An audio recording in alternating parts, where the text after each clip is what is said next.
이 시대 젊은 크리스천들의 고민 상담소 와렌 와. 안녕하세요. 저는 청년 사역자 장희찬 전도사입니다. 오늘도 이리 치이고 저리 치이는 청년들의 고민들을 모아서 함께 나눠보도록 할 텐데요. 함께 해주시는 네 분 나와 계십니다. 안녕하세요. 반갑습니다. 안녕하세요.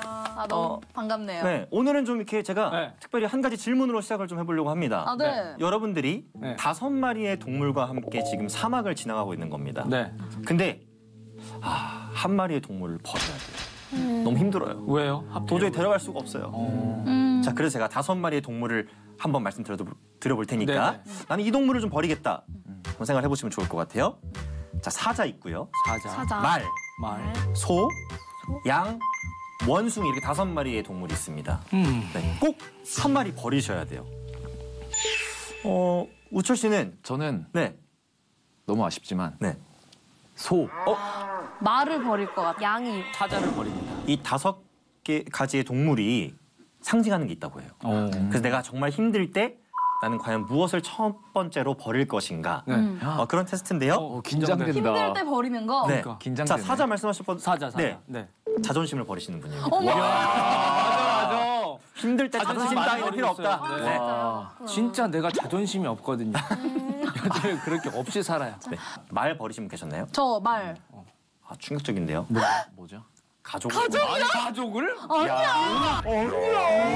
요즘 가족이 많이 중요한 것 같아요. 어떤 의미에서 그렇게 말씀하시는 거죠? 이제 부모님이 교회를 다니신 지 얼마 안 되셨고 또 이제 남동생도 교회를 다니면 좋겠고 이런 의미에서 가족 기도나 조금 가족에게 더 잘해야겠다. 재정도 쓰고 이렇게 하고 있습니다. 시간도 많이 보내고. 시간도 보내고 하고 있습니다. 이야, 가족을 힘든 일이 있으면 방금 가족에 대해서 많은 생각을 하고 있다. 잔인하시네요. 효녀로서 살고 싶다 이렇게 말씀하셨는데 이제 가족을 버리겠다. 자, 그다음에 소. 저요. 소. 저. 직업을 버리겠다. 아니, 아까 분명히 요즘 일에 좀 중요하다. 나이가 이제 앞에 숫자가 바뀌다 보니까 아하. 뭔가 좀 조급함이 생기나 봐요. 2에서 3로 이제 네, 2에서 네. 3로 바뀌다 보니까 그래서 요즘 일의 우선순위가 좀 많이 가 있는 것 같아요. 일이 중요하다고 말씀하신 것들이 일이 중요하다 그랬는데 쉽게 벌써 버릴 수 있는 그런 일을 것들이라고 버렸어요. 지금 결과가 나오고 있어요. 재밌게도. 내가 그런 사람이 없고. 네. 너무 재밌는데요? 양. 양. 예.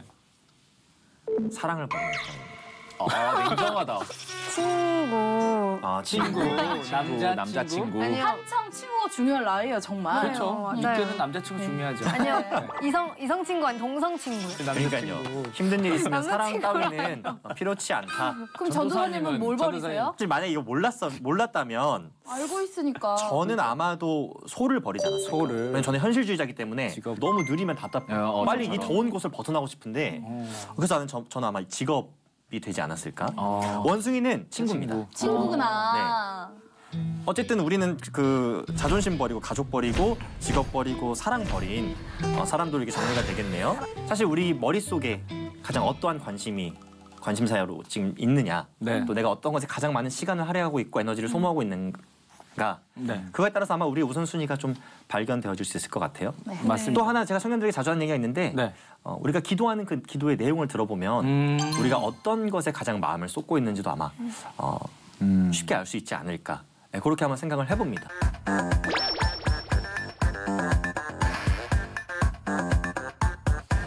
안녕하세요. 와레나이를 즐겨보는 25살 정재입니다. 저는 20살 때 친구의 전도로 교회를 다니기 시작했는데요. 부모님이 이혼하시고 어머니와 단둘이 살고 있는 저를 목사님께서는 끔찍히 챙겨주셨고 저는 그런 목사님을 아버지처럼 따르고 섬겼습니다. 몇 달 전 외삼촌으로부터 서울에 와서 일을 좀 도와달라고 부탁을 받았습니다. 교회와 사역이 걸리긴 했지만 그동안 취업도 못하고 있던 터라 서울로 가기로 결정을 했어요. 일손이 부족해 급히 올라가야 했던 상황이라 주일에 교회분들과 인사를 나누고 올라왔습니다.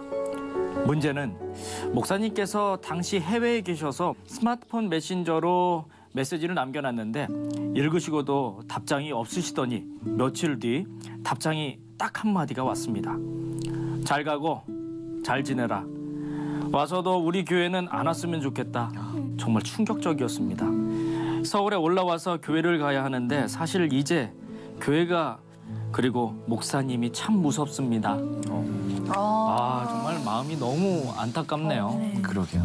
그러니까 사실 이렇게 관계에서 친밀도가 쌓이면 조금 더 솔직한 얘기들이 오가잖아요. 그래서 목사님이 정말 이분을, 이 청년을 정말 친아들처럼 생각하셔서 오히려 이렇게 감정이 확 올라오신 것 같아요.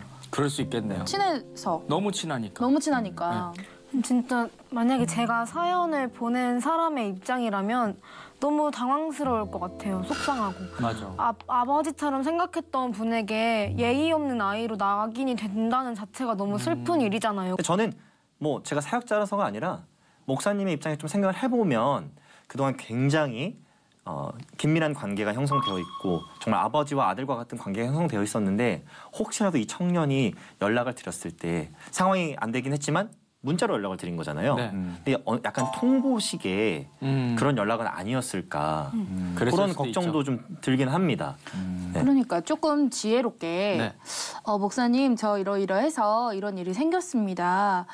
사실 뵙고 가고 싶은데 사실 상의도 드리고 싶은데 지금 너무 갑작스러운 일이라서 어떻게 해야 될지 모르겠네요. 어떻게 하면 좋을까요? 이렇게 한 번이라도 질문을 드려보거나 했으면은 목사님 마음이 이렇게까지 그러진 않았을 텐데 그런 생각이. 네. 맞아요. 물론 우리가 이런 목회자와 성도 간의 갈등이 교회 안에서 많이 존재하잖아요. 네. 네. 조금 안타까운 얘기로 시작을 해야 될 것 같은데 여러분들이 생각하실 때 네. 이런 건 좀 목회자의 모습으로 아니지 않나. 이거는 목회자로서 좀 보이면 안 되는 모습인데 하는 부분들을 느끼신 적이 혹시 있으신가요?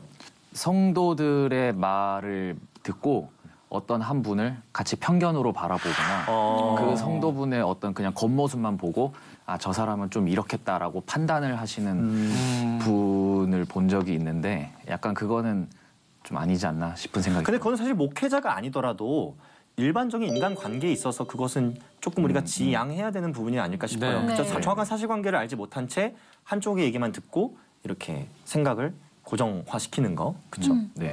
그리고 저는 한번 상처받은 적 있는데 이런 게 싫었다기보다는 저의 상황을 좀 충분히 말씀을 드렸는데 성경의 어떤 인물과 바로 비교해가지고 이런 인물은 이럴 때 이랬어 하고 저의 상황이 충분히 목사님 이제 머릿속에는 충분히 반영이 안 된 거예요.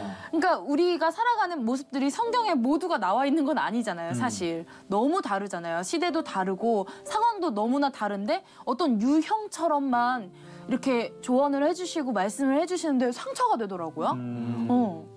목사님은 항상 어떤 사람이 오면은 이렇게 딱딱 정해져서 상담을 하시는 건가? 라는 생각도 들고 그런 거는 조금 이거는 조금 그렇다?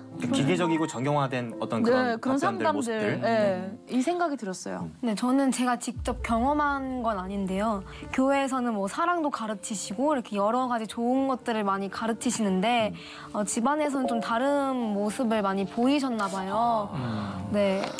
그래서 이제 친구가 그 모습을 보고 충격을 받은 거예요. 그래서 오히려 걔는 교회에 대한 반감을 가지고 있어요. 너무 안 좋게 생각을 하고 그런 모습을 보고 너무 안타깝더라고요. 그러니까 위선적인 모습 때문에 네네. 실망한 케이스 같은데요. 네. 아까 전에 말씀해 주셨듯이 말씀으로 저를 설득하려고 하는 이해보다는 설득하려고 하는 것들도 많고 너 그렇게 하지 마.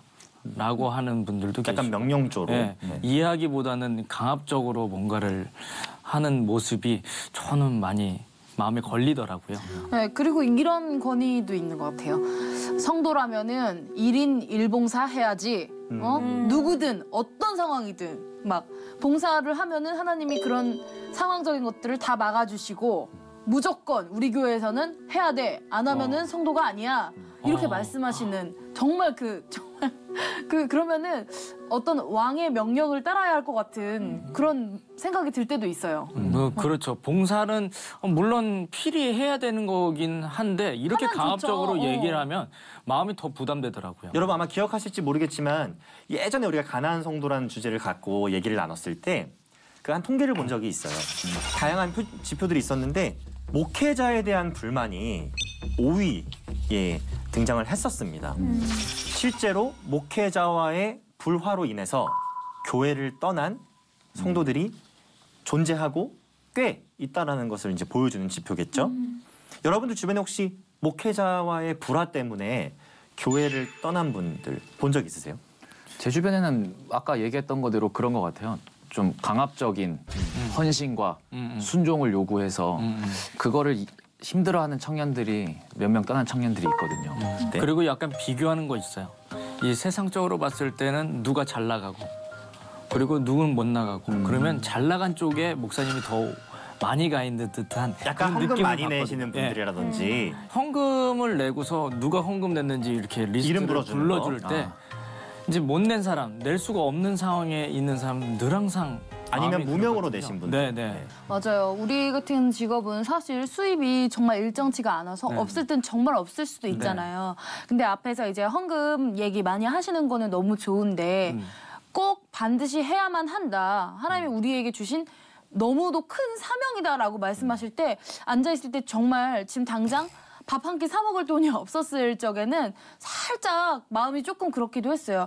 왜 꼭 저렇게 말씀을 하실까? 정말 이 내지 못해서 내고 싶은데도 내지 못하는 사람도 있는데 막 그런 생각도 들어서 조금 그 같은 강압적인 마음이 들었던 것 같아요. 제가 봤을 때 네.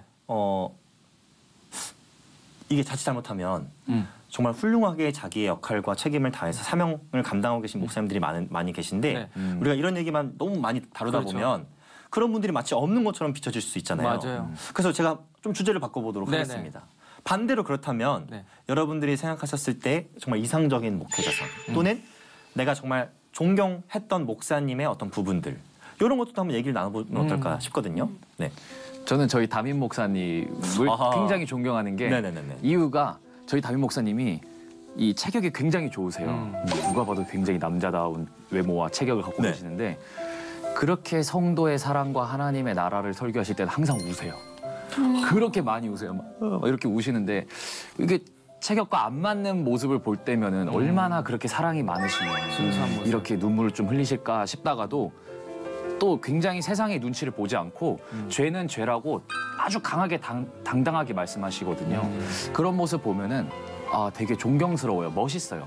남자로서 야 저렇게 당당하게 세상의 눈치 보지 않고 또 이렇게 또 마음이 여릴 때는 또 여릴 수 있는 그 모습이 되게 존경스럽더라고요. 그러니까 기준을 분명하게 지키시되 네, 진정성이 묻어나는 네. 그런 모습들.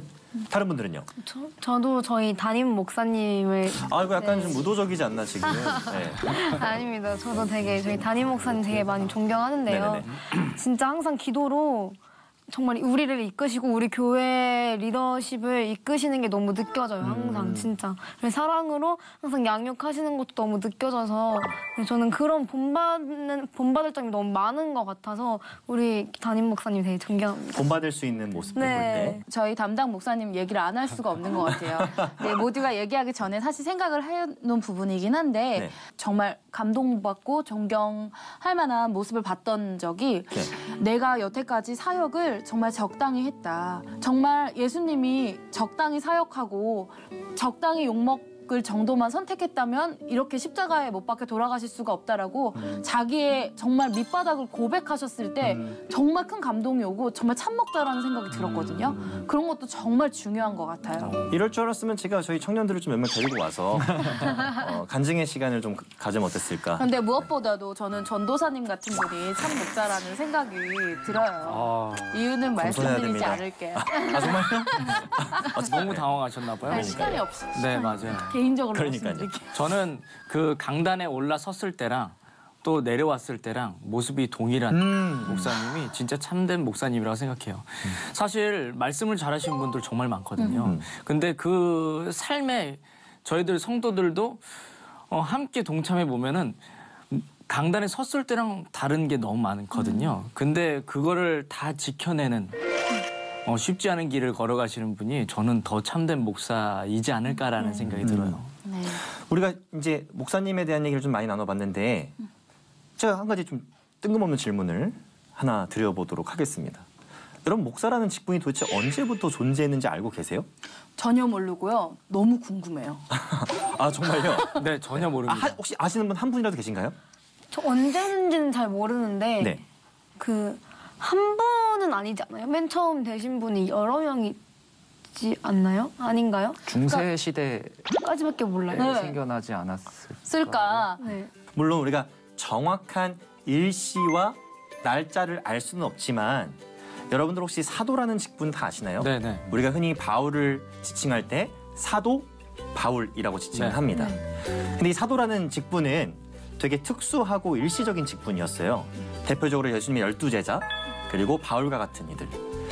이러한 이들이 일시적이고 특수로 감당했던 직분인데 이 사도행전 6장을 보면 사도들이 무수한 어떤 사역을 중점적으로 감당했는지를 알 수가 있습니다.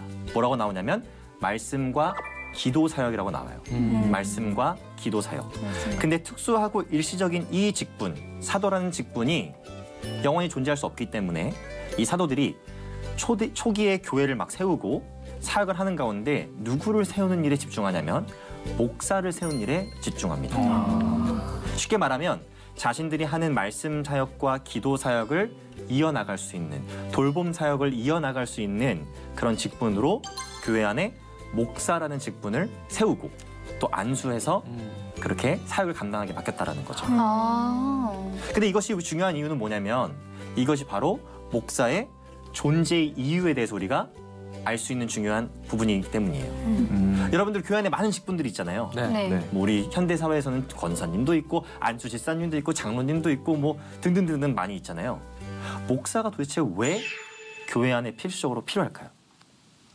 그래도 누군가는 리더가 되어서 하나님의 말씀도 전하고 또 엇나갈 때 교육도 할 수 있는 사람이 필요하니까 목사가 존재해야 되지 않을까요? 네. 다른 분들은요?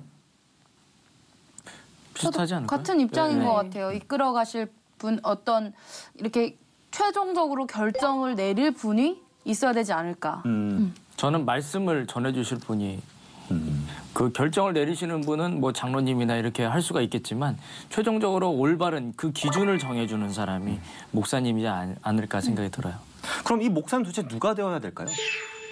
성경을 정말 신학 때 신학 나오신 때 분들. 나오고 신학 때 나오고 성경 많이 읽고 성경 많이 읽으시고. 공부하신 분들. 네. 제가 되게 청년들이랑 대화를 나누다 보면 조금 이렇게 열심히 사역하고 뭔가 신앙생활 열심히 하는 청년들한테 농담으로 막 이런 얘기해요. 사람들이 신학교 가면 되겠네. 맞아요. 너 이제 가서 이제 목회자 되면 되겠네. 맞아. 맞아요. 근데 목사는 그렇게 되는 게 아닙니다. 아니에요? 조금 열심히 이고 조금 사역 열심히 한다 그래서 성경 좀 남들보다 더 본다 그래서 기도 열심히 한다 그래서 목사 되는 게 아니에요. 그러면요?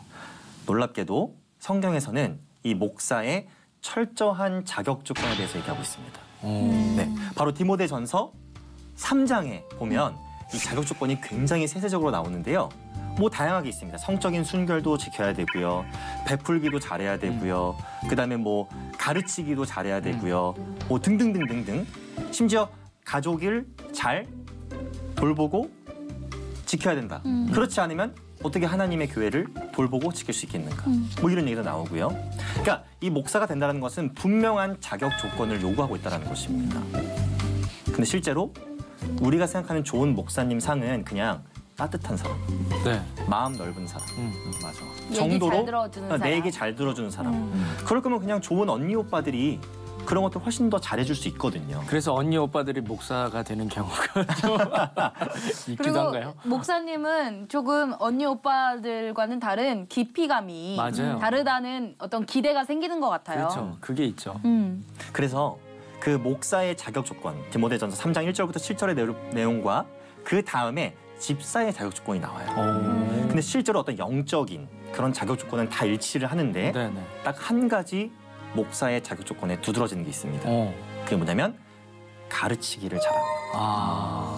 그래서 우리는 이 목회자라는 것이 다른 말로 하면 교사라고 우리는 볼 수 있다는 거예요. 아까 말씀하셨죠? 성경을 가르치고 네. 말씀으로 양육하는. 그래서 목회자의 가장 핵심적인 사역 중에 하나는 가르치는 사역이고 목회자는 가르치는 것을 잘해야 된다는 것입니다. 아까 대기실에서 전도사님께서 말씀을 너무 잘하시는 거예요. 우리가 뭔가를 이렇게 질문을 하면은 바로 성경을 막 얘기하시고 그 디테일이 다르신 거예요. 그래서 제가 조용히 멀리서 앉아 있다가 저분은 얼마나 공부를 많이 하실까. 너무 훌륭하다는 마음이 싹 텄어요. 그게 제가 전도사님을 존경하는 이유입니다. 야, 이런 식으로 자기의 살궁리를 다 찾아가는 그리고 또 하나, 우리가 목사를 만약에 교사로 빗대어서 설명할 수 있다면 또 하나 제가 빗대고 싶은 부분이 있는데요. 바로 저는 부모에 좀 빗대고 싶어요. 부모. 그 히브리서 13장 17절에 보면 우리를 가르치는 자들에게, 우리를 리드하는 리더자들에게 순종해야 하고, 그 이유가 그들이 우리 영혼 돌보기를 마치 나중에 하나님께 그 성도들의 어떤 삶의 부분들을 고하는 자들, 쉽게 말하면 어떻게 성도들이 신앙생활을 했고 어떻게 살아왔는지에 대해서 증언하는 그런 역할까지 하는 것처럼 그 리더자들을 설명하고 있거든요. 그래서 목회자의 가장 큰 사명은 성도들을 양육하고 가르치는 것, 그리고 그들이 영적으로 엇나가지 않도록 잘 성장할 수 있도록 돌보는 것, 이것을 저는 목회자의 가장 중요한 사역이라고 얘기를 하고 싶어요. 야, 그래서 목사님이 진짜 잘 가르치시는 거 아니에요? 네. 네, 여기서도 엄청 말씀을 잘하시고 네. 이해가 쏙쏙 되네요. 네. 네. 성경 공부하러 온 것 같아요. 그러니까요. 너무 감사합니다. 네, 오늘 목사님을 이렇게 안 좋은 점들을 얘기하려고 우리는 했던 마음이 싹 아주 없어졌어요.